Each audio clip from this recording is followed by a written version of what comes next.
সারা দুনিয়ায় দিনের বার্তা করতে প্রচার ও প্রসার, কুরআন হাদিসের আলোকে শোনো বয়ান ভাই আমার। আলহামদুলিল্লাহি রাব্বিল আলামিন ওয়াসসালাতু ওয়াসসালামু আলা সাইয়্যিদিল মুরসালিন, আম্মা বা'দ, ফাআউযু বিল্লাহি মিনাশ শাইতানির রাজীম। বিসমিল্লাহির রহমানির রহিম। আসসালাতু ওয়াসসালামু আলাইকা ইয়া রাসূলুল্লাহ ওয়া আলা আলিকা ওয়া আসহাবিকা ইয়া হাবিবাল্লাহ। আসসালাতু ওয়াসসালামু আলাইকা ইয়া নবিয়াল্লাহ ওয়া আলা আলিকা ওয়া আসহাবিকা ইয়া নূরাল্লাহ। নামাইতু সুন্নাতাল ইতিকাফ। যখনই মসজিদে প্রবেশ করব মনে করে আমরা ইনশাআল্লাহ ইতিকাফের নিয়ত করব, কেননা যতক্ষণ মসজিদে থাকব নফল ইতিকাফের সওয়াব অর্জন হতে থাকবে। সাধারণভাবে মসজিদে খাওয়া দাওয়াও জায়েজ হয়ে যাবে। ইতিকাফের নিয়ত শুধুমাত্র খাওয়া দাওয়া কিংবা ঘুমানোর জন্য যেন না হয়, বরং উদ্দেশ্য যেন আল্লাহ পাকের সন্তুষ্টি হয়। ফতোয়ায়ে শামিতে বর্ণিত রয়েছে, যদি কেউ মসজিদে খাওয়া দাওয়া কিংবা ঘুমাতে চায় তবে ইতিকাফের নিয়ত করে নিন, কিছুক্ষণ আল্লাহ পাকে জিকির করুন, অতঃপর আপনি চাইলে খাওয়া দাওয়া কিংবা ঘুমাতে পারেন। দরুদ পাকের ফজিলত মুজাম্মুল কবির কিতাবের মধ্যে আসছে, নবী পাক সাল্লাল্লাহু আলাইহি ওয়াসাল্লাম ইরশাদ ফরমান, যে ব্যক্তি আমার উপর একবার দরুদ শরীফ পাঠ করে আল্লাহ পাক তার উপর 10টি রহমত অবতীর্ণ করেন, আর একজন ফেরেশতা আমার নিকট পর্যন্ত পৌঁছিয়ে দেয়। আমরা নিয়ত করি আল্লাহর হাবিব সাল্লাল্লাহু আলাইহি ওয়াসাল্লামের উপর অধিক থেকে অধিক হারে দরুদ শরীফ আমরা ইনশাআল্লাহ তাআলা পাঠ করব। সাল্লু আলাল হাবিব সাল্লাল্লাহু আলা মুহাম্মদ সাল্লাল্লাহু আলাইহি ওয়াসাল্লাম। জামে সাগীরের মধ্যে আসছে, আল্লাহর হাবিব সাল্লাল্লাহু আলাইহি ওয়াসাল্লাম ইরশাদ ফরমান, সত্য নিয়ত সবচেয়ে উত্তম আমল। তো প্রিয় ইসলামী ভাইরা, মাদানী চ্যানেলের দর্শক শ্রোতা, ভালো নিয়ত করি ইনশাআল্লাহ তাআলা যে বয়ান শুনবো এর উপর আমল করার চেষ্টা করব এবং মনোযোগ সহকারে শোনার চেষ্টা করব। ইলমে দ্বীনের সম্মানার্থে, ইলমে দ্বীন শিক্ষা অর্জনের নিয়তে, সওয়াব অর্জনের নিয়তে আমরা ইনশাআল্লাহ তাআলা মনোযোগ সহকারে বয়ান শ্রবণ করে তা অপরের নিকট পৌঁছিয়ে দিব। আদব সহকারে বসবো, নিজেদের মধ্যে কথাবার্তা বলা থেকে নিজেকে বিরত রাখবো। সাল্লু আলাল হাবিব সাল্লাল্লাহু তাআলা আলা মুহাম্মদ সাল্লাল্লাহু আলাইহি ওয়াসাল্লাম। আজকে ইনশাআল্লাহ তাআলা আলা হযরত এবং ইলমে হাদিস সম্পর্কে ইনশাআল্লাহ তাআলা আমরা বয়ান শ্রবণ করব। যারা তালিবে ইলম রয়েছে এবং মুবাল্লিগ রয়েছে, যারা ইলমে দ্বীন হাসিল করার জন্য অধিক আগ্রহ নিয়ে সামনে অগ্রসর হতে চায় এবং কিছু শিকার আগ্রহ যাদের অন্তরের মধ্যে ধারণ করে, তাদের জন্য আজকের বয়ানটা খুবই গুরুত্বপূর্ণ এবং ইনশাআল্লাহ তাআলা শিক্ষার অসংখ্য মাদানী ফুল আমরা হাসিল করতে পারবো। শুরুতে আলা হযরত ইমাম আহলে সুন্নাত ইমাম আহমদ রাজা খান রাহমাতুল্লাহ আলাইহির কারামত দিয়ে শুরু করি, যেটা সদরুশ শরিয়া মুফতি মুহাম্মদ আমজাদ আলী আজমি রাহমাতুল্লাহ আলাইহি, যিনি বাহারে শরিয়ত কিতাব লিখেছেন, তার বর্ণনা, একদিন আমরা আলা হযরত ইমাম আহলে সুন্নাত এর দরবারে উপস্থিত ছিলাম। আলা হযরত রাহমাতুল্লাহ আলাইহি থেকে হাদিসের দরস নিচ্ছিলাম। আমজাদ আলী আজমি রাহমাতুল্লাহ আলাইহি কত সৌভাগ্যবান, সুবহানাল্লাহ।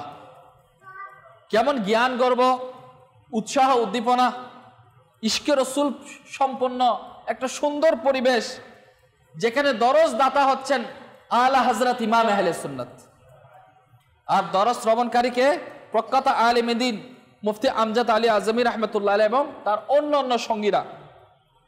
সৈয়দি আলা হযরতের অভ্যাস ছিল, তিনি যখন হাদিস শরীফ পড়ানোর জন্য ফিক্সড করতেন সময়টা, তখন তিনি অন্য কাজে এত বেশি মনোযোগ দিতেন না, এটা খুব গুরুত্ব সহকারে নিতেন। মনোযোগ সহকারে, উজু সহকারে বসে হাদিসে পাকের গুরুত্ব অন্তরে ধারণ করে নিষ্ঠা এবং আগ্রহের সাথে হাদিসে পাক পড়াতেন। মুফতি আমজাদ আলী আজমি রাহমাতুল্লাহ আলাইহি ইনি বর্ণনা করেন যখন আমরা আলা হযরত রাহমাতুল্লাহ আলাইহির কাছ থেকে দরস নিচ্ছিলাম, দরস আমরা গ্রহণ করছিলাম, বড় আশ্চর্যের বিষয়, আলা হযরতের অভ্যাসের বিপরীতে হাদিসের মাঝখানে, অর্থাৎ দরসের যে দরস দিচ্ছেন আলা হযরত রাহমাতুল্লাহ আলাইহি, এর মাঝখানে আসন থেকে উঠে চলে গেলেন, যেটা স্বাভাবিকভাবে আলা হযরত করেন না। এক মনোযোগে খুব আদব সহকারে, ভক্তি সহকারে ইনি দরস প্রদান করেন। তাহলে আজকে উঠে গেলেন, কিছুটা ব্যতিক্রম হয়ে গেল। প্রায় 15 মিনিট পর তিনি পুনরায় তশরিফ নিয়ে আসলেন। তখন চেহারাতে দুশ্চিন্তার প্রভাব দৃশ্যমান। এমন মনে হচ্ছিল যেন কোনো গভীর ধ্যানের মধ্যে ইনি রয়েছে। আরো আশ্চর্যের বিষয় হলো, আলা হযরত রাহমাতুল্লাহ আলাইহির হাত মুবারক ও আস্তিন অর্থাৎ বাহু পানি দ্বারা ভেজা ছিল। মুফতি আমজাদ আলী আজমি রাহমাতুল্লাহ আলাইহিকে বললেন, আরেকটি শুষ্ক জামা নিয়ে আসুন, শুকনো ড্রেস নিয়ে আসুন। তো সদরুশ শরিয়া বদরুত তরিকা মুফতি আমজাদ আলী আজমি রাহমাতুল্লাহ আলাইহি ভেতরে গেলেন এবং আশ্চর্য হয়ে গেলেন, বিষয়টা কি? আলা হযরত আজকে কি হয়ে গেল যে আলা হযরত রাহমাতুল্লাহ আলাইহি ইনি তো উস্তাদ রয়েছে, যিনি সদরুশ শরিয়ারও উস্তাদ, আবার পীরও রয়েছে। তাহলে আলা হযরত রাহমাতুল্লাহ আলাইহি পরিপূর্ণভাবে সম্মান করতেন। সেজন্য জিজ্ঞাসা করাটা সাহস করলেন না। হুজুরকে আমি কিভাবে জিজ্ঞাসা করব? সাহস হলো না। সুতরাং তিনি আমজাদ আলী আজমি রাহমাতুল্লাহ আলাইহি তাড়াতাড়ি ভিতরে গিয়ে শুষ্ক ড্রেস, একটা শুকনো ড্রেস নিয়ে উপস্থাপন করলেন। আলা হযরত রাহমাতুল্লাহ আলাইহি জামা পরিধান করলেন, পুনরায় হাদিসে পাক পড়ানো আরম্ভ করে দিলেন। তাহলে আলা হযরত রাহমাতুল্লাহ আলাইহি নিয়ম পদ্ধতির যে একটা সিস্টেম রয়েছে, এর ব্যতিক্রম কিছু একটা ঘটেছে, যেটা 15 মিনিটের ডিউরেশনের মধ্যে কেউ জানে না আলা হযরত রাহমাতুল্লাহ আলাইহি, কিন্তু কারো প্রশ্ন করার সুযোগ হলো না। এবার আশ্চর্যের বিষয়টা আমি আপনাদেরকে উপস্থাপন করব, আপনারা অবাক হয়ে যাবেন আলা হযরতকে আল্লাহ তাআলা কেমন কারামত সম্পন্ন নসিব করেছে। শুনবেন, সদরুশ শরিয়া বর্ণনা করছেন, এটা আশ্চর্যের বিষয়। আমার ভিতরে ভিতরে সন্দেহ হচ্ছিল, সেজন্য আমি ওই দিন তারিখ সময় লিখে রাখলাম, যেদিন ঘটনাটা ঘটেছে। এরা কিন্তু বড় ট্যালেন্ট ছিল, সবকিছু কিন্তু নোট করে রাখতো, সবকিছু নোট করে রাখলেন কোন সময় ঘটনাটা ঘটেছে। আচ্ছা, সেই ঘটনার প্রায় 11 দিন পর কিছু লোক তশরিফ নিয়ে আসলো, কিছু মানুষ আসলো, তাদের নিকট উপহার সামগ্রী ছিল। তারা আলা হযরত রাহমাতুল্লাহ আলাইহির দরবারে উপস্থিত হলেন, উপহার সামগ্রী পেশ করলেন, কিছুক্ষণ খেদমত উপস্থিত ছিল, আবার চলে গেল। যখন ওই সকল লোক চলে যেতে লাগলো, তখন আমি তাদের সুকৌশলে বিনিময় করলাম। কে বলতে? আমজাদ আলী আজমি রাহমাতুল্লাহ আলাইহি। কোথা থেকে আসছেন, কিভাবে আসছেন, কি কাজ ছিল, এভাবে ইত্যাদি প্রশ্ন করলেন। তিনি বলছে, আমি প্রশ্ন করলাম। তখন তারা বলল, অমুক তারিখে আমরা নৌকার মধ্যে আরোহণ অবস্থায় ছিলাম, হঠাৎ বাতাসের গতি এত বেশি স্পিড হয়ে গেল, যার ফলে সমুদ্রের ঢেউ প্রবল বেগে আসছে, আমাদের নৌকা ধুলতে লাগলো, নৌকা ডুবে যাওয়ার উপক্রম ছিল, আমরা ডুবে তো মরেই যেতাম। সেই সময় আমরা দোয়ার জন্য হাত উঠালাম, আল্লাহ পাকের দরবারে আলা হযরত রাহমাতুল্লাহ আলাইহির উসিলা নিয়ে দোয়া করলাম, হে আল্লাহ পাক, আলা হযরত ইমাম মুহাম্মদ রাজা খান রাহমাতুল্লাহ আলাইহির উসিলায় আমাদেরকে তুফান থেকে মুক্তি দান করো। সাথে সাথে আমরা মান্যত করলাম, প্রার্থনা করতে বেশি দেরি হয় নাই, আমাদের উপর আল্লাহ পাকের দয়া হয়ে গেল। এক ব্যক্তি প্রকাশিত হলো, সেই ব্যক্তি নৌকা ধরল আর টেনে কিনারায় পৌঁছে দিল। আলহামদুলিল্লাহ, আলা হযরত রাহমাতুল্লাহ আলাইহির উসিলায় আল্লাহ পাক আমাদেরকে ডুবে যাওয়া থেকে রক্ষা করলেন। আর যা আমরা মান্নত করেছিলাম, সে মান্নত পূর্ণ করার জন্য আমরা আলা হযরতের দরবারে উপস্থিত হয়ে গেলাম। একটু মনোযোগ সহকারে খেয়াল করেন।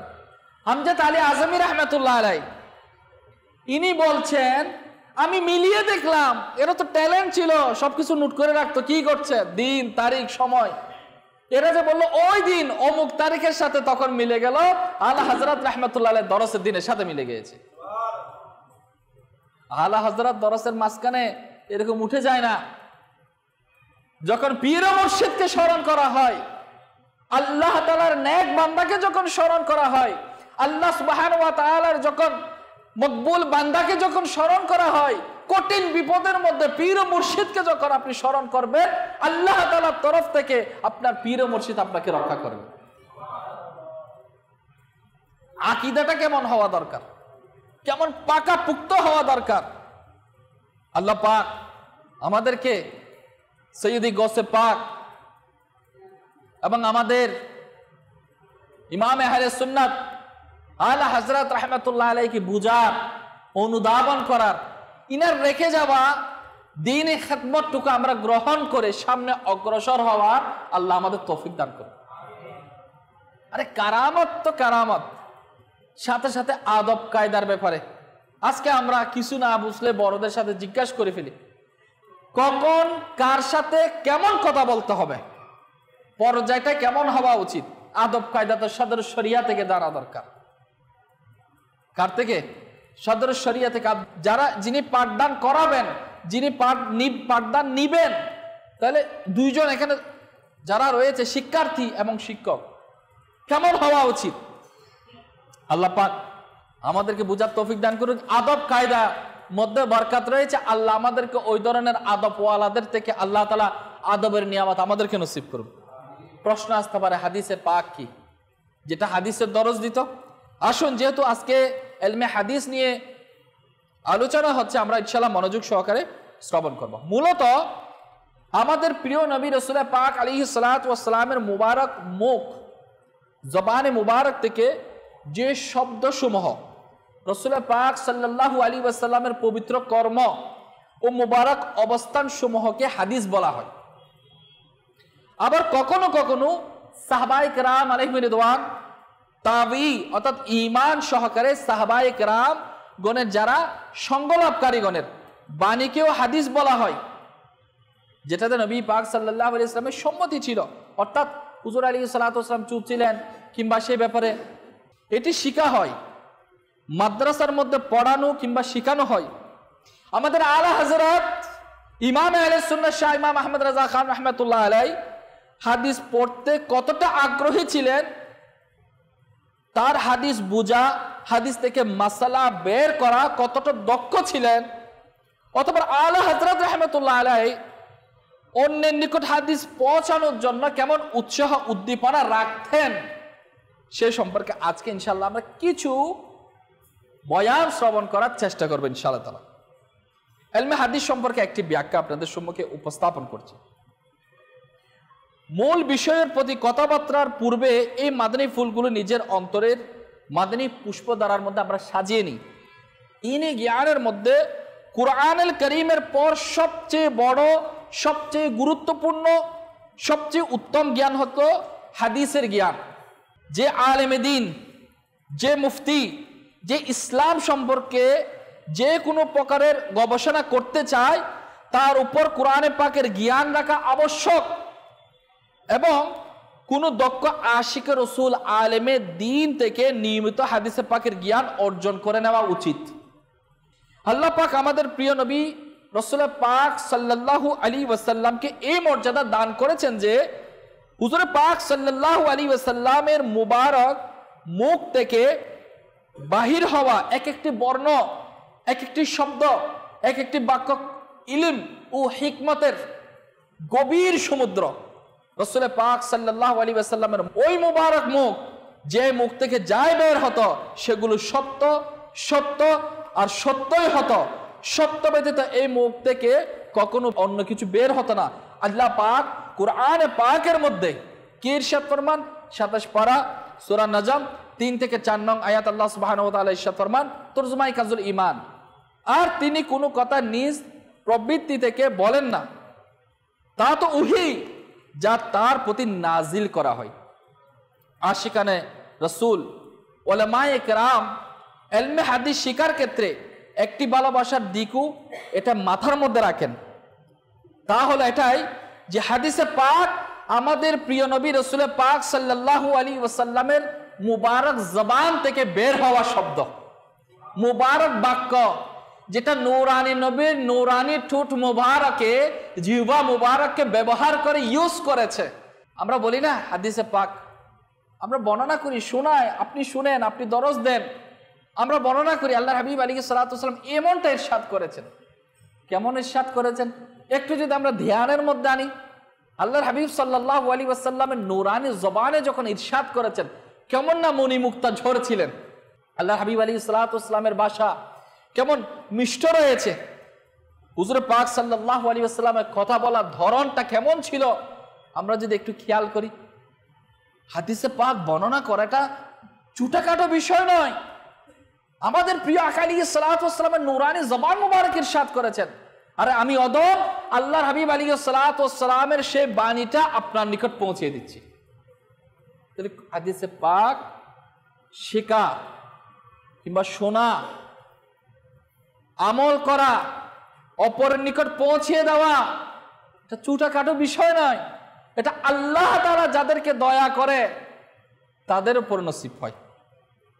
তাই ইনশাআল্লাহ আশিকানে রসুল ওলামায়ে কেরামগণ নিজের বক্ষকে হুজুর পাক সাল্লাল্লাহু আলাইহি ওয়াসাল্লামের স্মরণ দ্বারা আবদ্ধ রাখার জন্য ইশকে রসুল বৃদ্ধি ও আগ্রহ উদ্দীপনার সাথে এলমে দিন শিখাতেন এবং সেটাকে সামনে প্রসারও করতেন। তো আমরাও যারা তালিবে ইলম রয়েছি, আমরাও যেন এলমে দিনের মজলিসে বসি, আমরাও চেষ্টা করব যখন নবী পাক আলাইহিস সালাতু ওয়াস সালামের বাণী আমাদের কানে পৌঁছায়, আমরা নোট করব, আমল করার চেষ্টা করব এবং ইনশাআল্লাহ অপরের নিকট পৌঁছে দেব। এই ক্ষেত্রে যখন আমরা ইমামে আহলে সুন্নাতকে দেখি, আলা হযরত রাহমাতুল্লাহ আলাইহির মতো ব্যক্তিত্ব, ইনাকে যদি আমরা খেয়াল করি, এত দক্ষ মুফতি ছিলেন, অতুলনীয় আলেম ছিলেন, এত বড় আশিক রসুল ছিলেন, আল্লাহু আকবার, সেটা তো আলা হযরতে। আসুন কিছু দিক আমাদের জানা দরকার, যেগুলো না জানার কারণে আমাদের হয়তো ভুল ভ্রান্তি হয়ে যেতে পারে। আলা হযরত রাহমাতুল্লাহ আলাইহির ইলমের পরিধি কতটুকু আমরা হয়তো অনুধাবন করার চেষ্টা করলে আমরা অনুধাবন করতে পারবো না, কিন্তু শোনার দরকার আছে। তাহলে আলা হযরত রাহমাতুল্লাহ আলাইহিকে আপনি মাফ কাটে দিয়ে আপনি মাফ করতে পারবেন না, এটাকে আপনি হিসাবের মধ্যে আনতে পারবেন না। এত ইনার জ্ঞানের পরিধি, এত বিস্তার লাভ করেছে, যেটা আপনি সীমা রাখা পর্যন্ত পৌঁছানো সম্ভব নয়। আসুন আমরা শুনি আলা হযরতের জীবনী ও ইলমে হাদিসের তিনটা দিক। যদি আমরা এই বিষয়ের প্রতি চিন্তা করি যে আলা হযরত রাহমাতুল্লাহ আলাইহি ইলমে হাদিসের মধ্যে এমন দক্ষতা রাখতেন, তাহলে মৌলিকভাবে আলা হযরত রাহমাতুল্লাহ আলাইহির তিনটা দিক আমাদের সামনে চলে আসে। এই তিনটা দিক কি? নাম্বার 1, জ্ঞান ও বিষয়ের দিক থেকে আলা হযরত রাহমাতুল্লাহ আলাইহি ইলমে হাদিসের মধ্যে এমন পারদর্শী ছিলেন। কেমন পারদর্শী ছিলেন? অর্থাৎ হাদিসে পাকের যে স্তর রয়েছে, হাদিসে পাকের বিভিন্ন প্রকার উলামায়ে কেরামের নির্ধারিত সে স্তর ও প্রকারগুলোকে বুঝতে, হাদিসে পাকের অর্থ সারাংশ বুঝতে, হাদিসে পাক থেকে জ্ঞানের বিষয় বের করার ক্ষেত্রে আলা হযরত রাহমাতুল্লাহ আলাইহি কেমন পারদর্শী ছিলেন? একটা প্রশ্ন হলো এটা।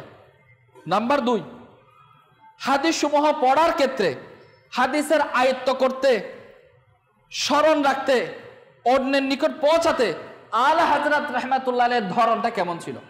দুইটা স্তর।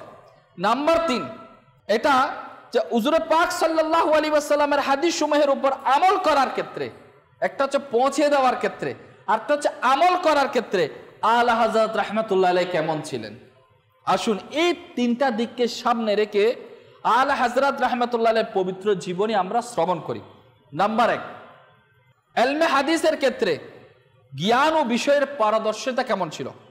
এই বিষয়ে ওলামাগণ যারা আসলে ইলমে দিন, ইলমে হাদিস শিখেছে, হাদিস সমূহ বুঝেছে, আয়ত্ত করেছে, আর এর মধ্যে যারা পারদর্শিতা অর্জন করেছে, সেসব ওলামায়ে কেরামগণের বিভিন্ন পদমর্যাদাও স্তর রয়েছে।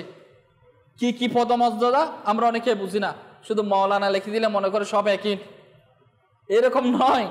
বলা হচ্ছে কাউকে মুহাদ্দিস বলা হয়, কাউকে হাফিজুল হাদিস বলা হয়, কাউকে হুজ্জাত বলা হয়, আবার কাউকে শাইখুল হাদিস বলা হয়, যেটা স্বাভাবিক আমরা শুনি শাইখুল হাদিস। অনুরূপভাবে ওলামায়ে কেরামের একটি স্তর রয়েছে, আমিরুল মুমিনিন ফিল হাদিস, ইলমে হাদিসের সেই আলেম যিনি নিজ যুগের সমস্ত উলামায়ে কেরামগণের মধ্যে সবচেয়ে বেশি হাদিসে পাকের পারদর্শী হন, তাকে আমিরুল মুমিনিন ফিল হাদিস বলা হয়। আলহামদুলিল্লাহ, যেমনই ভাবে আমাদের প্রিয় আকা আলা হযরত ইমামে আহলে সুন্নাত রাহমাতুল্লাহ আলাইহি নিজ যুগের সবচেয়ে বড় মুফতি, সবচেয়ে বড় মুফাসসির, উচ্চ পদের সুফি, উচ্চ স্তরের বিজ্ঞানী ও বড় গণিতবিদ ছিলেন। শুধু তাই নয়, অনুরূপভাবে ইলমে হাদিসের বিষয়ে তিনি আমিরুল মুমিনিন ফিল হাদিস ছিলেন। কত বড় পাণ্ডিত্য! এই আজকের বয়ানগুলা হয়তো অনেকের বুঝতে কষ্ট হবে, কিন্তু এগুলা বোঝার জন্য যারা দর্শে নিজামি করছে কিংবা আলেম উলামাদের সোহবত এখতিয়ার করে উঠা বসা হয়, তাদের বোঝার জন্য একটু সহজতর হবে। এরপরেও আমরা বুঝি, কারণ আলা হযরত রাহমাতুল্লাহ আলাইহির জ্ঞানের পরিধি ইলমে হাদিস অর্জনের ক্ষেত্রে, পৌঁছানোর ক্ষেত্রে, আমলের ক্ষেত্রে আলা হযরতের সিনাটা কত বড় ছিল। মুহাদ্দিস ওয়াসি আহমদ সুরতি রাহমাতুল্লাহ আলাইহি, ইনার কিছু বাণী আমরা শ্রবণ করি। সৈয়দ আলা হযরত রাহমাতুল্লাহ আলাইহির মুবারক যুগের একজন অনেক বড় মুহাদ্দিস আল্লামা ওয়াসি আহমদ সুরতি রাহমাতুল্লাহ আলাইহি, তিনি আলা হযরত রাহমাতুল্লাহ আলাইহির বন্ধুও ছিলেন। কার বন্ধু? আলা হযরত রাহমাতুল্লাহ আলাইহি। ওয়াসি আহমদ সুরতি রাহমাতুল্লাহ আলাইহি 40 বছর হাদিসে পাকের খিদমত করেছেন, আর হাদিসে পাকের সবচেয়ে নির্ভরযোগ্য কিতাব বুখারী শরীফ তার মুখস্থ ছিল। আমরা শুনেছি কোরআনে হাফিজ, ইনি বুখারী শরীফের হাফিজ ছিলেন, পুরা মুখস্থ আয়ত্ত করে নিয়েছেন, উচ্চ পর্যায়ের মুহাদ্দিস ছিলেন। ওই মুহাদ্দিস ওয়াসি আহমদ সুরতি রাহমাতুল্লাহ আলাইহির একজন ছাত্র ছিল। কয়জন ছাত্র? একজন, অনেক ছাত্রের মধ্যে একজন ছাত্র ছিল যিনি সৈয়দ মুহাম্মদ আশরাফ মিয়া জিলানী রাহমাতুল্লাহ আলাইহি। হযরতে সৈয়দ মুহাম্মদ আশরাফ মিয়া জিলানী রাহমাতুল্লাহ আলাইহি, তিনিও পরে অনেক বড় মুহাদ্দিস হয়েছেন, আর মুহাদ্দিস আজম হিন্দ বলা হয়েছে। একবার মুহাদ্দিস আজম হিন্দ সৈয়দ মুহাম্মদ আশরাফ মিয়া জিলানী রাহমাতুল্লাহ আলাইহি নিজ সম্মানিত উস্তাদ, ইনার উস্তাদ যিনি, ইনি হচ্ছেন মুহাদ্দিসে ওয়াসি আহমদ সুরতি, যিনি আলা হযরত রাহমাতুল্লাহ আলাইহির বন্ধু, এর খেদমতে উপস্থিত হয়েছিলেন। তিনি প্রশ্ন করলেন, আলী যা, আপনি আলা হযরত ইমাম মুহাম্মদ রাজা খান রাহমাতুল্লাহ আলাইহির আলোচনা অধিক হারে করে থাকেন, এর কারণটা কি? ছাত্রের এই প্রশ্ন শুনে মুহাদ্দিস ওয়াসি আহমদ সুরতি রাহমাতুল্লাহ আলাইহি এর চোখের মধ্যে অশ্রু বেয়ে গেল, আর ভালোবাসার টানে পড়ে অস্থিরতার মধ্যে ইনি বললেন, আমি ও আমার বংশধর আলহামদুলিল্লাহ পূর্ব থেকে মুসলমান, কিন্তু যখন আমি আলা হযরত রাহমাতুল্লাহ আলাইহির সংস্পর্শ চলে আসতে লাগলাম, আমার ঈমানের অবস্থা অর্থাৎ মিষ্টতা পেয়ে গেল। বেশ, যার সদকায় ঈমানের অবস্থা নসিব হলো, তার স্মরণের মাধ্যমে আমার অন্তরকে প্রশান্তি দিতে থাকে। একটা হচ্ছে মুসলমান হওয়া, আরেকটা হচ্ছে হৃদয়ের প্রশান্তি, ঈমানের তৃপ্ততা, ঈমানের যে রোশনি, এটার একটা বিষয় আছে না, ওটা পেয়েছেন আলা হযরত রাহমাতুল্লাহ আলাইহির সংস্পর্শের কারণ। কে বলতেছে? আর ইনার আশরাফ জিলানী রাহমাতুল্লাহ আলাইহি জিজ্ঞাসা করতেছে উস্তাদ থেকে, কেন আপনি আলা হযরতের কথা বলেন?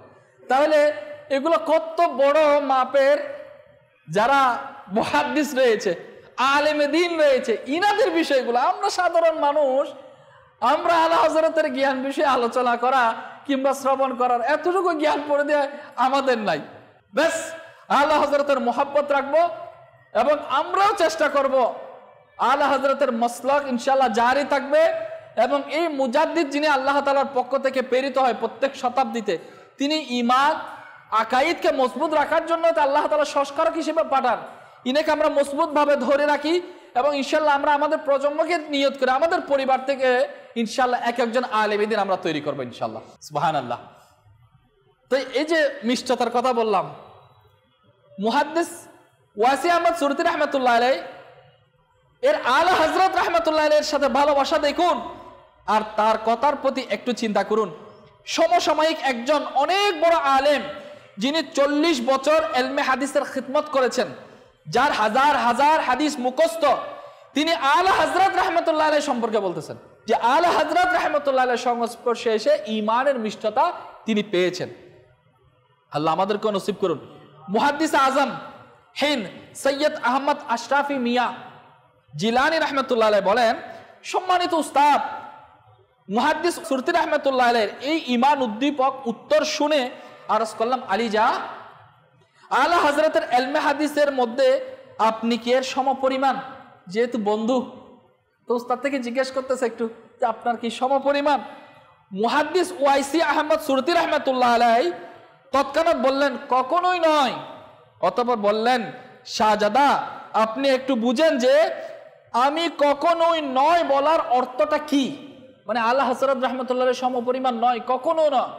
তো এটার দ্বারা কি বোঝাচ্ছে শুনুন। আলা হযরত আমিরুল মুমিনিন ফিল হাদিস, যেটা বলছিলাম প্রথমে, যদি আমি সারা বছর আলা হযরত থেকে ইলমে হাদিস শিখতে থাকি, তার ছাত্রত্ব অবলম্বন করি, এরপরও আমি তার কদমের সমপরিমাণ পৌঁছাতে পারবো না, যিনি বুখারী শরীফের হাফিজ ওয়াইসি রাহমাতুল্লাহ আলাইহি। কত বড় পাণ্ডিত্য আলা হযরত, এমনি মুজাদ্দিদ, এমনি সংস্কারক, এমনি চর্চা। আরে দাওয়াত ইসলামের যে বাহার, দাওয়াত ইসলামের যে ইলমি ময়দানে খিদমত, এটা তো আলা হযরত রাহমাতুল্লাহ আলাইহির ইশারা। এটা তো আলা হযরত রাহমাতুল্লাহ আলাইহি চর্চা করার কারণে দাওয়াত ইসলামী আজকে পুরা বিশ্বের মধ্যে আলহামদুলিল্লাহ আমির আহলে সুন্নাতের নজরে কারাম আঞ্জাম দিয়ে যাচ্ছে। ইলমে হাদিসের পারদর্শিতার জন্য সনদের কিন্তু কি লাগবে? অনুমোদন লাগবে। ইলমে হাদিসের পারদর্শী বলে দিলাম নিজেকে, হবে না। এটা সনদের কি লাগবে? অনুমোদন লাগবে। এবং অনুমোদন যিনি দিবেন, উনার ক্যাটাগরি, উনার স্তর, উনার লেভেলটা ওই পর্যায়ের হতে হবে। ইলমে হাদিসের একটা নিয়ম এটাই যে মুহাদ্দিসগণ নিজ ছাত্রকে কিংবা যাদেরকে হাদিসে পাক বর্ণনা করবে তাদেরকে হাদিসের সনদের অনুমোদন দেয়। আর এই নিয়ম যে যার এই অনুমোদন অর্জন হয় না, সে তার হাদিসে পাক নিজ সনদ থেকে বর্ণনা করতে পারবে না। এটি একটি উসুল এবং এই উসুলের ব্যাখ্যা রয়েছে যা উলামায়ে কেরামগণই ভালো জানেন। আল্লাহ পাক আমাদেরকে আলা হযরত রাহমাতুল্লাহ আলাইহি সম্পর্কে বুঝার সে তৌফিক দান করুন। আমরা অনেক সময় একটু খেয়াল করেন, একটু বুঝার চিন্তা করেন, কোন আমলের ক্ষেত্রে আরে একটু মুস্তাহাব আমল কি বলি ফেলে বলেন না, একটু মুস্তাহাব, দুর্বল হাদিস কি বলে, দুর্বল হাদিস।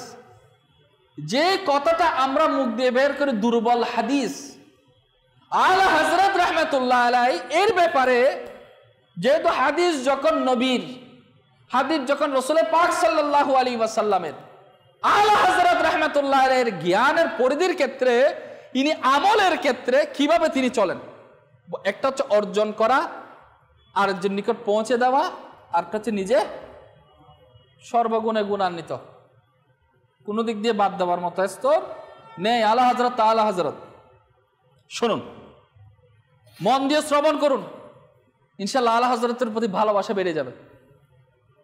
দ্বিতীয় হজ, আলা হযরত যখন সেকেন্ড টাইম যখন হজের মধ্যে যায়, মক্কায়ে মুকাররমার মধ্যে যখন উপস্থিত হন, তখন তিনি জানতেন যে হজের সময় বিশ্বের বিভিন্ন প্রান্ত থেকে মুসলমানগণ হজের জন্য কি হয়, চলে আসেন। ওলামায়ে কেরামও বড় ইজতিমা হতো, যেভাবে আমির আহলে সুন্নাত আসলে আপনারা দেখছেন মাদানী চ্যানেলে বড় বড় ওলামাগণ সাক্ষাতে আসে, তা আলা হযরতের সাথে এরকম হতো। আলা হযরত রাহমাতুল্লাহ আলাইহি গেলেন, তখন মিশর থেকে, সিরিয়া থেকে, আরো বড় বড় দেশ থেকে ওলামায়ে কেরামগণ হজের জন্য এসেছিলেন। আলহামদুলিল্লাহ আলা হযরত রাহমাতুল্লাহ আলাইহিকে আল্লাহ পাক খ্যাতি দান করেছেন। যখন ওইসব ওলামায়ে কেরাম জানতে পারলেন আলা হযরত ইমাম আহলে সুন্নাত তাশরীফ নিয়ে আসছেন, তখন তারা একত্রিত হলো যে আলা হযরত রাহমাতুল্লাহ আলাইহির দরবারে উপস্থিত হতে লাগলো। তাদের মধ্যে অনেক ওলামা যারা ছিল আলা হযরত রাহমাতুল্লাহ আলাইহি থেকে ইলমে দ্বীনের কতিপয় কঠিন মাসআলা মাসাইল বুঝে নিয়েছে। এমন নাই আইসে সাক্ষাৎ করে চুমু দিয়ে চলে গিয়েছে। আলিম তো আলিমও হয়, আলিম আলিমের মর্যাদা বুঝে, যে কঠিন বিষয়ে সারা জীবন রিসার্চ করে কনফিউশনের মধ্যে রয়ে গিয়েছে, তারা সমাধান নিচ্ছে কার থেকে? আলা হযরত। কোথায়? যখন সেকেন্ড টাইম আলা হযরত হজের মধ্যে গিয়েছিল। আচ্ছা, এমনও ছিল কতিপয় আলা হযরত থেকে জ্ঞান লাভ করেছে, অর্থাৎ জ্ঞান অর্জন করেছে। কিছু মুহাদ্দিস এমন রয়েছে যারা আল হযরত রাহমাতুল্লাহ আলাইহি থেকে হাদিসের সনদ অনুমোদন লাভও করেছেন, অর্থাৎ হুজুর থেকে অনুমোদন নিয়েছেন। অনুমোদন দাতা যদি কেমন ক্যাটাগরির হতে হবে, যিনি অনুমোদন পাবে ইনার লেভেলটা কেমন হবে, এটা তো পরিধি ওই রকম পর্যায়ে গেলে তিনিই তো বুঝতে পারবেন। বুঝতে পারলেন তো? আল্লাহ আমাদের বোঝার তৌফিক দান করুন। হে আশিক রাসূল, অনুমান করুন আরবের বড় বড় উলামা মুহাদ্দিস আলা হযরত রাহমাতুল্লাহ আলাইহি থেকে সনদের অনুমোদন লাভ করেছে। আরে আমি তো বড় ডিগ্রি অর্জন করেছি। কার দরবারে এসেছে? আলা হযরতের দরবারে এসেছে, আলা হযরতের কদমে এসেছে। হুজুর একটু অনুমোদন। তো অনুমোদন কি আলা হযরত এমনি এমনি দিয়ে দিবে, না তাকে যাচাই বাছাই করবে? তাও কোথায়? মক্কায় মুকাররমার মধ্যে। আল্লাহ পাক আমাদেরকে বুঝার সে তৌফিক দান করুন। আরো ঘটনা আছে যে 1303 হিজরিতে মুহাদ্দিস সুরতি রাহমাতুল্লাহ আলাইহি ইনি মাদ্রাসাতুল হাদিস স্থাপন করলেন, হাদিসের মাদ্রাসা। এর প্রেক্ষিতে মুহাদ্দিস সুরতি রাহমাতুল্লাহ আলাইহি দেশের বড় বড় উলামায়ে কেরামগণের দাওয়াত দিলেন। আজিমুশ শান ইজতিমার আয়োজন করা হলো। আলা হযরত রাহমাতুল্লাহ তশরিফ আনলেন। মুহাদ্দিস সুরতি রাহমাতুল্লাহ আলাইহি আলা হযরত রাহমাতুল্লাহ আলাইহির খিদমতে বয়ান করার অনুরোধ করলেন। অতঃপর আলা হযরত রাহমাতুল্লাহ আলাইহি মঞ্চে তশরিফ নিলেন আর নিজ দেশের বড় বড় উলামা মুহাদ্দিস ফকিহ যারা রয়েছে উপস্থিতিতে ইলমে হাদিসের উপর 3 ঘন্টা বয়ান করলেন। আলা হযরত রাহমাতুল্লাহ আলাইহির ইলমে হাদিসের উপর সুদৃঢ় সূক্ষ্ম জ্ঞান বর্ণনা করেছেন। আর তারা শ্রবণ করে ইজতিমায় বড় বড় উলামাগণ আশ্চর্য হতে থাকে। যখন আলা হযরত রাহমাতুল্লাহ আলাইহি বয়ান শেষ হয়ে গেল, তখন মুহাদ্দিস সাহারানপুরি রাহমাতুল্লাহ আলাইহির ছেলে উঠল আর সামনে অগ্রসর হয়ে সাথে সাথে আলা হযরত রাহমাতুল্লাহ আলাইহির হাতে চুম্বন করলো। হয়তো এই অবস্থাটাই ঘোষণা করেছে। কোন অবস্থা? কোন অবস্থা? যেটা আলা হযরত রাহমাতুল্লাহ আলাইহির টাইটেল। এটা যে ছিল আলা হযরত রাহমাতুল্লাহ আলাইহির জ্ঞান ও বিষয়ে এত বেশি পারদর্শিকতা, যেটা আলা হযরত রাহমাতুল্লাহ আলাইহির জ্ঞানের দিক দিয়ে এত উচ্চ মর্যাদার ছিল যে ওই বিষয়ের দিকে ইঙ্গিত করে আমিরুল মুমিনিন ফিল হাদিস হয়ে গিয়েছে, ঘোষণা দিয়ে দিয়েছে। আল্লাহ পাক রব্বুল আলামিন আলা হযরত রাহমাতুল্লাহ আলাইহির ভালোবাসা এবং ইলমে পরিধি যে রশনি, সেটা পুরা বিশ্ববাসীকে দিয়েছেন। ওখান থেকে জ্ঞান এখন আমরাও আহরণ করছি, আমরাও নিচ্ছি। আমরা যাতে নেওয়ার মতো নিতে পারি, নিজের মধ্যে আমলে বাস্তবায়ন করতে পারি, অপরের নিকট পৌঁছাতে পারি, আল্লাহ আমাদেরকে সে তৌফিক দান করুন। একবার সাইয়্যিদ আলা হযরত রাহমাতুল্লাহ আলাইহিকে কেউ জিজ্ঞাসা করা হলো, কি জিজ্ঞাসা করা হলো? আপনি হাদিসে পাকের কোন কিতাব পড়েছেন বা পড়িয়েছেন? এর উত্তরে আলা হযরত রাহমাতুল্লাহ আলাইহি প্রথমত ইলমে হাদিসের কয়েকটি কিতাবের নাম গণনা করেছেন, যেমন বুখারী, মুসলিম, আবু দাউদ শরীফ, তিরমিজি শরীফ, নাসাই শরীফ, ইবনে মাজাহ শরীফ। এভাবে 31টি কিতাবের নাম গণনা করার পর বললেন, এগুলো সহ ইলমে হাদিসের 50টারও বেশি কিতাব আমার পড়ানো অধ্যয়নে রয়েছে। 50টারও বেশি, তাহলে সংখ্যাটা উল্লেখ করে নাই। 31টা নাম বর্ণনা করার পর এরপর বলছে 50টারও আরো বেশি, 50টারও বেশি। আর তাও কি ইলমে হাদিসের উপর। একটু খেয়াল করুন, হয়তো ভাবছেন মাত্র 50টি কিতাব। এগুলো যদি আপনি চিন্তা করেন, এগুলো সাধারণ কোনো বিষয়ের উপর লিখিত নয়। আল্লাহর হাবিব আলাইহিস সালাতু ওয়াস সালামের মুবারক হাদিসে মুবারাকার উপর। হাদিসে মুবারাকা যেমন 50টি কিতাবের অর্থ এমন নয় যে হাজার হাজার পৃষ্ঠা, নয়, বরঞ্চ হাজার হাজার পৃষ্ঠা আর লাখ লাখ হাদিস, লক্ষ লক্ষ হাদিস। সেগুলোর মধ্যে কেবল বুখারী শরীফ আমাদের জানা দরকার যে বুখারী শরীফের 1823 পৃষ্ঠা, এর মধ্যে হাদিসে পাক রয়েছে 7563। শুধু কিসের মধ্যে? বুখারী শরীফের মধ্যে 7563, 7500 হাদিসে পাক। মুসলিম শরীফের পৃষ্ঠা হচ্ছে 1157 পৃষ্ঠা, এর মধ্যে হাদিসে পাক হচ্ছে 3033টি। আবু দাউদ শরীফের মধ্যে 820 পৃষ্ঠা, হাদিসে পাক হচ্ছে 5273টি। তিরমিজি শরীফের মধ্যে 884টা পৃষ্ঠা রয়েছে আর হাদিসে পাকের সংখ্যা হচ্ছে 3958টি। নাসাই শরীফের মধ্যে 905 পৃষ্ঠা রয়েছে কিতাব ওই হাদিসে পাকের, আর হাদিসের সংখ্যা হচ্ছে 5769। ইবনে মাজাহ শরীফের মধ্যে 705 পৃষ্ঠা রয়েছে, আর হাদিসে পাকের সংখ্যা হচ্ছে 4341। অনুরূপ ভাবে এবার চিন্তা করুন, আমি কয়েকটা কিতাবের নাম বললাম, ভালো করে খেয়াল করেন, কয়েকটা কিতাবের নাম বললাম, তাহলে 50টারও কিতাবের মধ্যে হতে কেবল 20টা কিতাবের খণ্ড, এগুলোর পৃষ্ঠাসমূহ উল্লেখিত হাদিসের সংখ্যা যদি খেয়াল করেন, তাহলে কত খণ্ড হবে, কত হাজার পৃষ্ঠা হবে, কত লক্ষ হাদিসে মুবারাকা হবে, কত লক্ষ লক্ষ হাদিসে পাক হবে।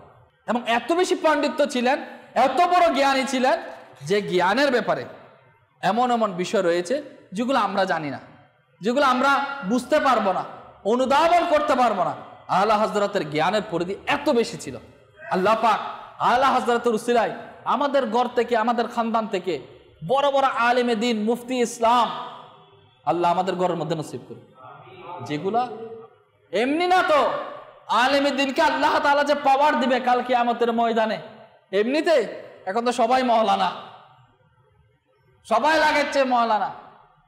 কতটুকু কিতাব অধ্যয়ন করেছে, কোন কিতাবে, শুধু কিতাব পড়লে হবে না তো, উস্তাদও লাগবে ওইরকম বড় বড়। আমি আলেম উলামাদের নাম নিচ্ছি যাদের উস্তাদ ছিল কে, আমরা ইমাম বুখারীর নাম শুনেছি, যদি আপনি ইনার উস্তাদের ব্যাপারে শুনেন, ইনাদের এক একজনের উস্তাদের কথা যদি আপনি শুনতে যান, তাহলে এক একটা বয়ান হয়ে যাবে, সাধারণ মানুষের মজলিসের মধ্যে এই সমস্ত বয়ান বুঝে আসবে না। এত কিতাব, অনেকে বলবো আমি তো নামই শুনি না হুজুর, সবগুলো হাদিস বিশারদ, হাদিসে পাকের উপর। এমনি একটা হাদিসে পাক বলে দেওয়া, অপব্যাখ্যা করে দেওয়া এত আসানি না।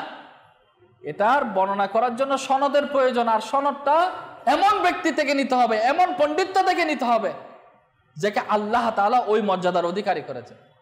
আল্লাহ আমাদেরকে দয়া করুক। একটা ঘটনা বলে আমি ইতি টানব, কারণ বয়ানের 1/3 হওয়ার পরেও এটা সমাপ্ত করা সম্ভব না। আলা হযরত রাহমাতুল্লাহ আলাইহি জ্ঞানের পরিধি এটা অনেক বেশি। সংক্ষেপে একটা জিনিস বলবো, যেটা আপনাদেরকে বলতে চেয়েছিলাম, দুর্বল হাদিস বলে এড়ানোর চেষ্টা করে। সেই ক্ষেত্রে আলা হযরত ইমাম আহলে সুন্নাত রাহমাতুল্লাহ আলাইহি কেমন, আলা হযরত রাহমাতুল্লাহ আলাইহি যখন এগুলো হজের মৌসুমে করতেছে, সেকেন্ড টাইম যখন হজে গেল, তখন মক্কায়ে মুকাররমার মধ্যে তিনি কঠিন রোগে আক্রান্ত হয়ে গেলেন। শরীরের অবস্থা ভালো ছিল না, অনেক দিন একেবারে বলা হচ্ছে মুহাররমুল হারামের শেষের দিকে তিনি সুস্থ হলো, গোসল করলেন। গোসলখানা থেকে যখন বাইরে তশরিফ নিলেন, দেখতে পাচ্ছে আকাশের মধ্যে মেঘ। কোথায়? মক্কায়ে মুকাররমায়। তখন তিনি দ্রুত হেরামে উপস্থিত হয়ে গেলেন। মসজিদে হেরাম শরীফ পর্যন্ত পৌঁছাতে পৌঁছাতে বৃষ্টি আরম্ভ হয়ে গেল। আলা হযরত এতদিন অসুস্থ ছিল, গোসলখানা থেকে বের হলো, আর আবার চলে যাচ্ছে হেরাম শরীফের মধ্যে, মেঘ দেখে দৌড়াচ্ছে। রহস্য তো কিছু আছে, মনোযোগ সহকারে শ্রবণ করে। আলা হযরত রাহমাতুল্লাহ আলাইহি বলেন, আমার হাদিসে পাক স্মরণে আসলো এমন যে ব্যক্তি বৃষ্টিতে তাওয়াফ করে, সে আল্লাহ পাকের রহমতের মধ্যে সাঁতার কাটে। বেশ আপন মাওলা হুজুর পাক আলাইহিস সালাতু ওয়াস সালামের এই বাণী স্মরণে আসলো। আলা হযরত রাহমাতুল্লাহ আলাইহি অন্তরের মধ্যে ঢেউ গেল। আমল করার তো সুযোগ মিলে গেছে, এখন তো এটা হাত চড়ার বিষয় না। মনে রাখলো, অপরকে উপদেশ দিল তা না, আমল তো নিজেকে করা লাগবে। ফজিলত অর্জন করার জন্য হাজরে আসওয়াদের মধ্যে উপস্থিত হলেন, হাজরে আসওয়াদের মধ্যে চুম্বন করলেন, আর বৃষ্টিতে তাওয়াফ করা আরম্ভ করে দিলেন। আল্লাহু আকবার। কল্পনা করি বৃষ্টি বর্ষণ হচ্ছে, সেই সময়ের ইমাম, সত্যিকার আশিকে রাসূল, আল্লাহ পাকের প্রেমে বিভোর, কেমন আগ্রহ আবেগের সাথে খানায়ে কাবা চতুর্পাশে ইনি প্রদক্ষিণ করছেন। সৈয়দ আলা হযরত তাওয়াফের 7টি চক্কর সম্পন্ন করলেন, আর নিজের বাসস্থানের মধ্যে, নিজের যে স্থান রয়েছে আরামের, ওইখানে চলে আসলেন। আলা হযরত রাহমাতুল্লাহ আলাইহি শরীরের পূর্ব থেকে খারাপ ছিল, যেহেতু আগে থেকে শরীরের অবস্থা ভালো ছিল না, জ্বরের কারণে আক্রান্ত। এর মধ্যে তাওয়াফ করে নিলেন, জ্বর আবার চলে আসলো, শরীর খারাপ হয়ে গেল। মক্কায়ে মুকাররমায় যারা আশিকে রাসূল ওলামা ছিলেন, তারা আলা হযরতের প্রতি অনেক ভক্তি রাখতেন। হাজার হলেও আপনি যাকে ভালোবাসেন, আপনি যাকে মহাব্বত করেন, সে উস্তাদ হোক, সে পীরে মুর্শিদ হোক, সে বড় ভাই হোক, সে গুণীজন হোক, তার শরীরের খেয়াল আপনার রাখা দরকার না? রাখা দরকার কিনা? তো রাখা দরকার। এরা ভরাক্রান্ত হৃদয়ে বলতে পারলো একটি দুর্বল হাদিসের উপর আমল করার জন্য আপনি নিজের শরীরে এত কষ্ট দিলেন, এত অসতর্কতা অবলম্বন করলেন। আমরা স্বাভাবিক বলে ফেলে না, আরে এত কষ্ট করে আসার কি দরকার ছিল? আপনি না আসলে সর্দি লেগে গেছে, জ্বর লেগে গেছে, আপনি একটু বাসায় রেস্ট করেন। এটা মহব্বতের বিষয়, মহব্বতের উপর বলছে, কিন্তু বলে ফেলছে কি দুর্বল হাদিস। দুর্বল হাদিস মুহাদ্দিসগণের একটি পরিভাষা, একটি খেয়াল রাখতে হবে। দুর্বল হাদিস ও নবীর বাণী, কিন্তু সেটাকে রেওয়ায়েতকারী রাবির মধ্যে কিছু শর্তের ঘাটতি রয়েছে। সুতরাং ওইসব আলেম সাহেব বললেন বৃষ্টির মধ্যে তাওয়াফের ফজিলত সম্পন্ন এটা যে আপনি করেছেন হাদিস দুর্বল, আর আপনি দুর্বল হাদিসের উপর আমল করার জন্য নিজের খেয়াল রাখেননি। আলা হযরত রাহমাতুল্লাহ আলাইহি উত্তর দিলেন, তার হৃদয়ের কান দিয়ে শুনুন। বললেন হাদিস দুর্বল, কিন্তু আলহামদুলিল্লাহ আলহামদুলিল্লাহ আশা তো দৃঢ় রয়েছে।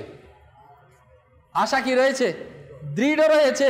অর্থাৎ হাদিস দুর্বল, তবে এর এটাই উদ্দেশ্য যে হাদিসের রাবির মধ্যে শর্ত সমূহ পরিপূর্ণ নয়, কিন্তু হুজুরে পাক সাল্লাল্লাহু আলাইহি ওয়াসাল্লামের তো বাণী রয়েছে, আর আমি হুজুরে পাক সাল্লাল্লাহু আলাইহি ওয়াসাল্লামের বাণীর উপর আমল করেছি, আর আল্লাহ পাকের রহমতের উপর দৃঢ় বিশ্বাস রেখেছি যে আল্লাহ পাক আমার নিয়তের প্রতিদান আমাকে অবশ্যই দান করবে। এর চা আলা হযরত বললাম, আমি বললাম, আপনি শুনলেন চলে গেলেন, এমনটা না। যখন বাণীটা আল্লাহর হাবিবের সাল্লাল্লাহু আলাইহি ওয়াসাল্লামের, আগ্রহ নিয়ে যদি আমল করার সুযোগ মিলে যায়। আজকে আমাদের মধ্যে ওই প্রেরণাটা কোথায়? বয়ান শেষ, একটু চিন্তা করি, ওই প্রেরণাটা আমাদের কোথায়? অনেক হাদিসে পাক আমরা ইজিতামার মধ্যে শুনি, মাদানী চ্যানেলে শুনতে পাই, শোনার পর আমাদের কি আগ্রহটা আসে না? এমন এমন হাদিসে পাক, যেমন রোগীর সেবা শুশ্রূষা করা ব্যাপারে আল্লাহ হাবিব আলাইহিস সালাতু ওয়াস সালাম নূরানি জবানে কি ইরশাদ করেছে। ফজিলত শুনেছি, মনের মধ্যে কখনো কি এটা আসে না, ইস এটা যদি আমল হয়ে যেত? এই আগ্রহটা কি আমাদের মধ্যে আসতে পারে না? আলা হযরত রাহমাতুল্লাহ আলাইহি যেমন আলেম ছিলেন, আমলদার ছিলেন, মানুষের নিকট ইলমের রোশনি পুরা পৃথিবীর মধ্যে বিস্তার লাভ করেছেন। তা আমির আহলে সুন্নাত দামাত বারকাতুহুল আলিয়া চাই সমস্ত আশিকে রাসূল যারা সাহাবা ও আহলে বাইতকে মানে, যারা নবী পাক সাল্লাল্লাহু আলাইহি ওয়াসাল্লামের মুহাব্বত রাখে, শুধু মুহাব্বতের দাবিদাররা মুহাব্বতের মধ্যে নয়, বরঞ্চ পরিপূর্ণ যাতে নবী পাক আলাইহিস সালাতু ওয়াস সালামের বাণীর উপর, নবী আলাইহিস সালাতু ওয়াস সালামের যে আমাদেরকে নির্দেশনা দিয়েছেন সেই নির্দেশনার উপর নিজের জীবনকে বাস্তবায়ন করি। সেজন্য দাওয়াত ইসলামের এই সুন্দর পরিবেশ, এই পরিবেশ সম্পৃক্ত থাকবে। আল্লাহ পাক আমাদেরকে বুঝার সে তৌফিক দান করুন, আমিন বিজাহিন আমির আমিন সাল্লাল্লাহু আলাইহি ওয়াসাল্লাম। মাদানী কাফেলায় সফর করি, মাদানী চ্যানেলের দর্শক শ্রোতা আপনাদেরকে বলবো, আমরা ইনশাআল্লাহ আমাদের সন্তান সন্ততিকে আলেমে দ্বীন বানাই, হাফিজে কুরআন বানাই। এর বরকত ইনশাআল্লাহ আপনি কবরে, হাসরে, কিয়ামতের ময়দানে পেয়ে যাবেন। আর আলহামদুলিল্লাহ আমির আহলে সুন্নাত দামাত বারকাতুহুল আলিয়া নবীর প্রেমকে বৃদ্ধি করার জন্য, নবী আলাইহিস সালাতু ওয়াস সালামের বাণীকে সর্বত্র পৌঁছে দেওয়া, আমল করা। আমল কখন আসবে? একটা জিনিস খেয়াল করেন, আমল তখন হয় যিনি বলেছেন, যার নুরানি জবানে ইরশাদ হয়েছে। হুজুরে পাক সাল্লাল্লাহু আলাইহি ওয়াসাল্লাম সম্পর্কে আমি বলছি, যদি সাধারণ কোনো মুসলমানের মধ্যে আমাদের প্রিয় নবী সাল্লাল্লাহু আলাইহি ওয়াসাল্লাম সম্পর্কে যদি ধারণা না থাকে, ভালোবাসার মাত্রা যতটুকু রাখা দরকার লেভেলটা যদি ওই পর্যায়ে না যায়, সে কখনো অনুধাবন করতে পারবে না যে আমলটা কেমন করে করা দরকার। ভালোবাসা ভক্তি করায়, আর ভক্তি আমল করায়। ভক্তি না থাকলে, ভালোবাসা না থাকলে আপনি আমল কোত্থেকে আসবে? আমল করার জন্য তো ভক্তি লাগবে। নবীর মুহাব্বত হবে তো ইনশাআল্লাহ হুজুর আলাইহিস সালাতু ওয়াস সালামের ভালোবাসা বৃদ্ধি পাবে, আর ভালোবাসা বৃদ্ধি পেলে আশিক বৃদ্ধি পাবে, নবীর সুন্নাতের ব্যাপক সারা জাগবে। আমিন বিজাহি নবীর আমিন সাল্লাল্লাহু আলাইহি ওয়াসাল্লাম। সাল্লু আলাল হাবিব সাল্লাল্লাহু আলা মুহাম্মদ সাল্লাল্লাহু আলাইহি ওয়াসাল্লাম। সারা দুনিয়ায় দিনের বার্তা করতে প্রচার ও প্রসার কুরআন হাদিসের আলোকে শোনো বয়ান ভাই আমার।